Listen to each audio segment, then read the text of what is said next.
My name is Kent with Mopit, and today I am reviewing the Advance SC250 floor scrubber. This machine is also identical to the Clarke MA 13B floor scrubber except for the color. Clarke, Advance, and Viper are all owned by Nilfisk, which is one of the largest manufacturers of cleaning equipment in the world. They are based in Denmark. However, they have factories in China, Europe, and North America. This particular machine was manufactured in Hungary. I purchased this machine brand new for $3,443, and that included the shipping and the sales tax. Now I'll show you around this machine. The controls are simple. Right here you've got your vacuum switch, your power switch, and your solution switch. The solution has two flow rates, and when you run out of water, the two LED lights on that switch will start flashing. I could never get that feature to work, and so it is a drawback in that you don't have a water level gauge, and that was just not a reliable feature for me where it tells you when you're out of water. Up here you do have your battery gauge. It is very accurate. I did get an hour and 6 minutes of runtime on this machine, which is much greater than the 40 minutes that's advertised. I really like the activation sensors on the handle.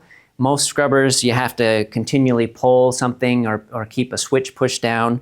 These, it's like a capacitive sensor that senses your hands. So that's really nice.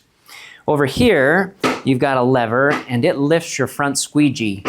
The purpose of it is so that when you're trying to sweep, this does have a sweep tray on it, you can let the debris pass through to the brush and then get swept into that tray. I'm not a fan of machines that pick up in reverse because you have to split the suction, which typically means your squeegee holes are smaller and get clogged easier, which is the case with this machine. I do like how it does have a lock. These orange tabs allow you to lock the levers down, which is nice.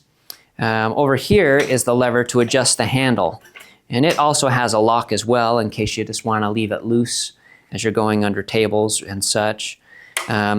It does have a very nice storage setting where you can move the handle like that, and then it does have a lift handle, and so you can carry it with that. And it is really nice because you can store it in an upright position by tipping it on its back.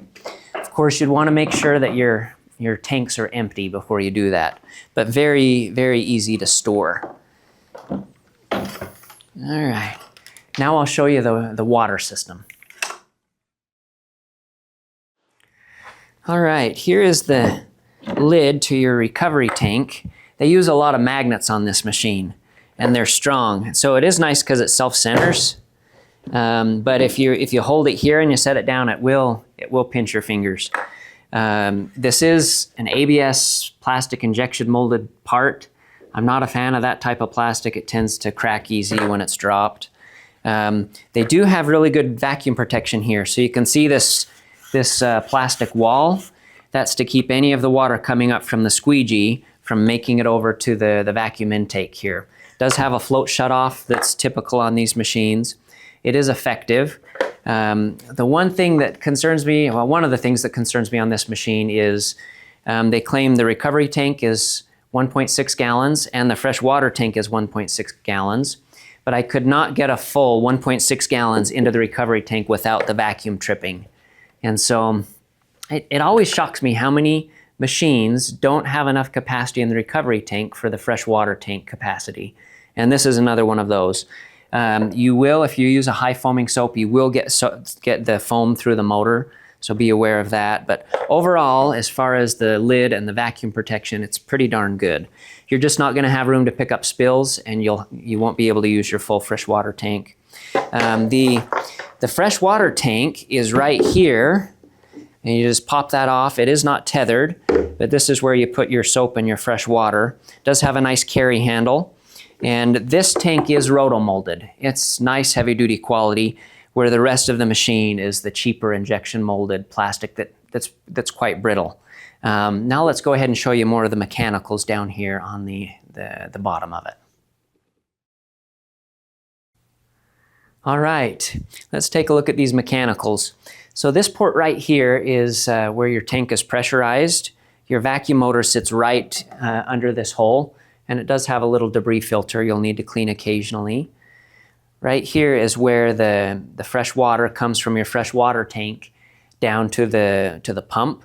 There is a filter here. I'll show you closer as soon as we remove this cover, because it's difficult to remove with the cover on. And then right here is your port where all of the dirty water coming from the squeegee enters into the pipes that go to the recovery tank. And so I'm going to show you more on that too. But for now, let's get off this cover. Now, all of these screw holes have a couple of these plastic covers that cover up the screws. I've removed a few of them already to make this a little quicker. But you got to pop these covers off, and then you just got a bunch of torque screws here.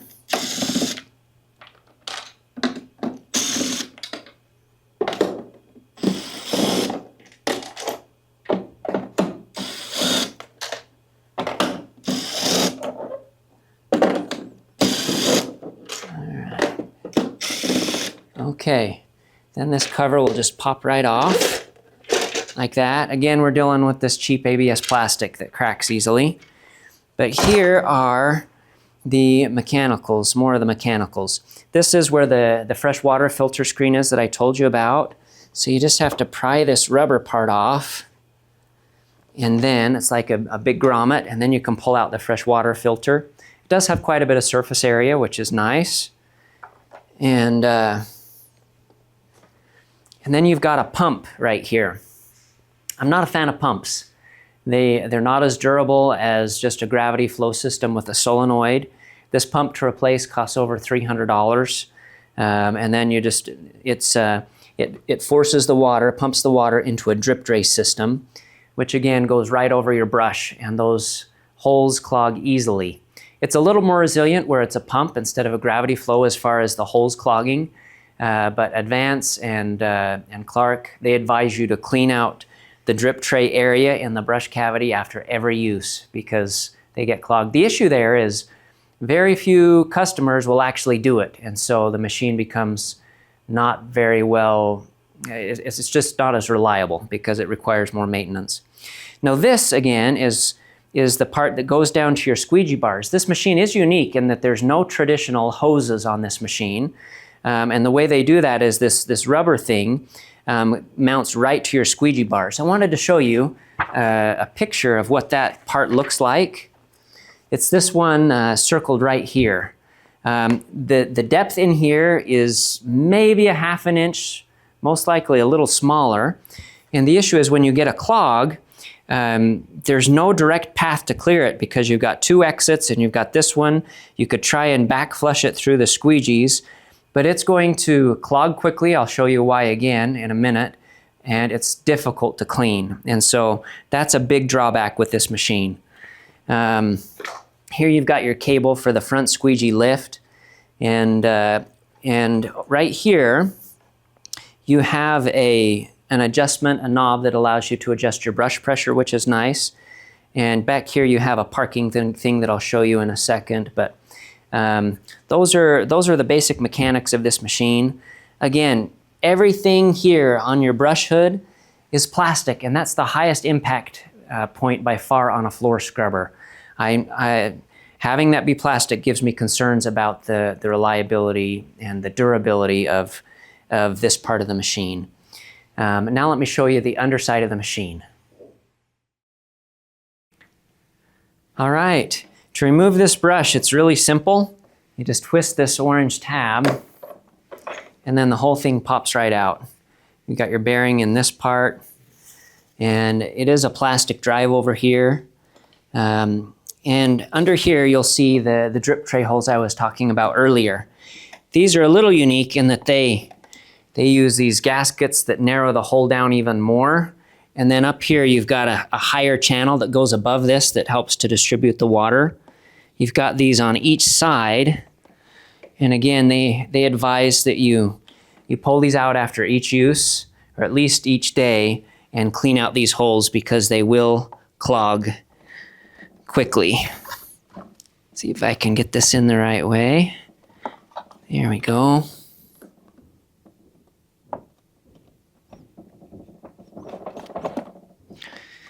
Okay, Here's our squeegee blades. Super easy to change. You just yank them off like that. You see these little rods they look like. They just get pressed right into these clips. It's the same for each of them. And then when you buy your squeegee replacements, it comes as this whole assembly with the wheels on it and everything. You pay about $83 for a squeegee replacement. And so now I want to show you one other thing with these. Now, from the front here, it looks like you've got a really generous hole for the squeegee for big debris to go through. But by the time it necks down into the port that those go on, you're much, much smaller. This machine gets clogged like crazy, and then it's difficult to unclog it. So be aware of that. It does, though, like I mentioned before, it does pick up in reverse. And I'm getting this on backwards. It goes like this. Okay. There we go. But it is unique how it doesn't use hoses, like I mentioned before.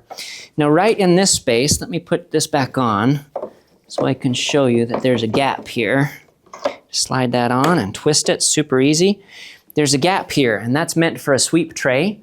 This machine shipped without it, and so I'm working with Nilfisk to get a replacement. They look like this, except in the one that should come with this machine is orange. And what this does is it sits like this in here, and as your brush spins, it puts all of the debris and water into this tray. Of course, the water falls through where the squeegee can pick it up behind, but it catches all the debris. And that's, again, why they do the squeegee lift here. So if there's a big piece of debris, for example, you can lift the squeegee and let it pass through into this tray. And so down here lower, these are the wheels that are used to adjust your brush pressure. Right here, this is somewhat common on machines, this little chain.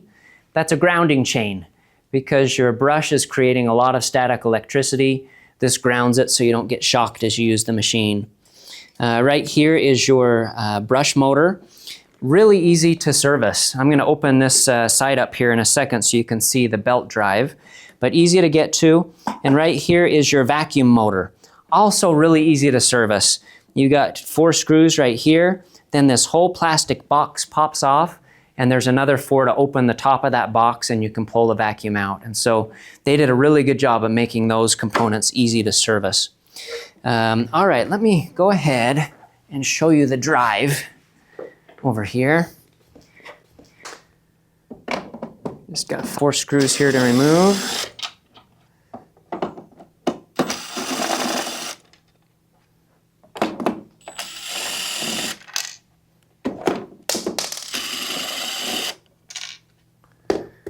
Your belt cover will pop right off.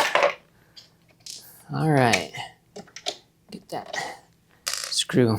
So here is your belt drive. It's probably the longest belt I've seen on a micro scrubber. You're talking that long. It is using a timing belt style belt, and so it's got the cogs perpendicular to the belt. I am pleased to see that the pulleys are metal in this case. And again, quite easy to service, both your bearing and stuff here, and easy to get to your brush motor. So they did a nice job with this. It's a little tricky to get this on with all your tabs. There we are lined up.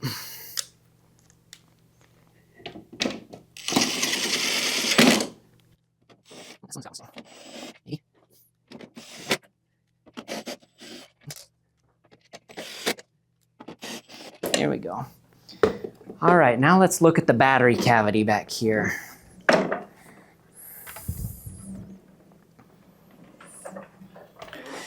Again, I mentioned they like to use magnets on these. And so that's just held on. You got a couple of feet here that go into the holes. And then it's just a magnetic cover. Now here is your battery. It's a 36 volt brick. It does have a gauge on the front. It is really nice because you can charge. You got a little port right here that allows you to charge this when it's not on the machine. which makes it so you could have multiple batteries to keep this running and keep one charging off board. You also have a port right here that allows you to charge the battery when it's installed in the machine. To get the extra runtime and get another battery, you're $1,200, and so the batteries are expensive. And it just slides, got it upside down. This is where most of the metal of your machine is. You've got a bracket that runs up here, and that's where all your plastic is mounted to. Now, if you take off this screw, behind here is your, well, let me just do it. You've got your, here, you've got your main control board, your circuit board. Again, I'm not a fan of circuit boards on machines. A replacement board is about $306. It makes troubleshooting more difficult. It does give you some cool features, but I always prefer to not have circuit boards. Pop this back in.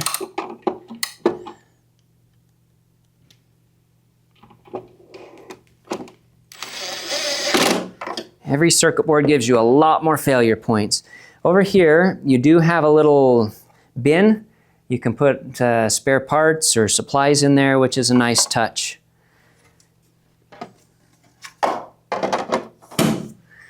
All right, let's take this machine for a spin.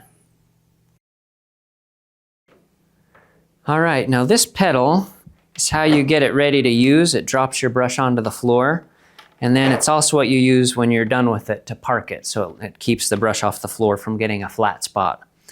So to start her up, we'll just push on our power switch. I'm going to turn it on the highest flow rate, which is 0.05 gallons per minute. That's really low. You're not going to float as much dirt. We'll drop this down, and we're ready to go.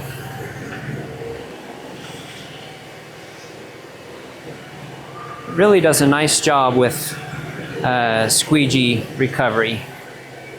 You can see it's leaving the floor a little damp, but not too bad. One thing I do notice on this machine is when you're turning corners, it's really squirrely. It kind of shifts to the side. It doesn't have a good solid pivot point as you turn it. Now, this machine, if you're looking for one that does a great job double scrubbing, you can turn off the vacuum, and then you can lock your squeegee up. But it's not, because the back squeegee is always down and it's going to plow the water, so there's vacuum finally shut off. It's not going to be as effective at double scrubbing because even with the squeegee off, you're still plowing the water in front of you instead of leaving most of it on the floor. And so it doesn't have a squeegee lift for both the front and the back.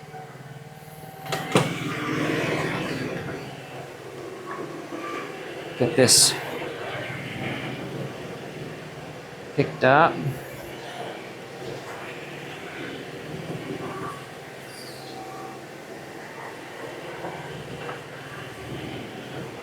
You can just see how that is squirrely on the corners.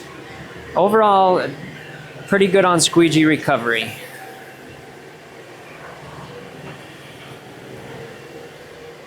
All right, let's try it down the hallway. There are no rollers on the brush hood. It does make it a little, make that corner all right.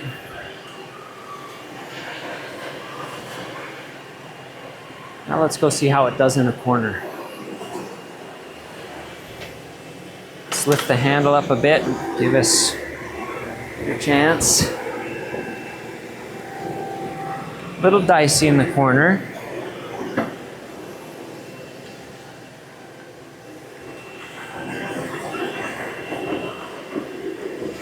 You can see how they've cut out some of the brush hood here in an attempt to let you go under toe kicks or shelving.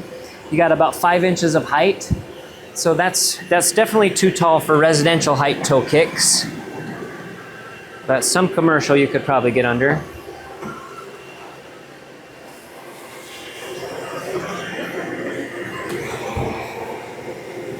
So you're probably 8 to 10 inches radius from the corner that you can get into. All right, let's go over the specs. The cleaning path is 13.5 inches.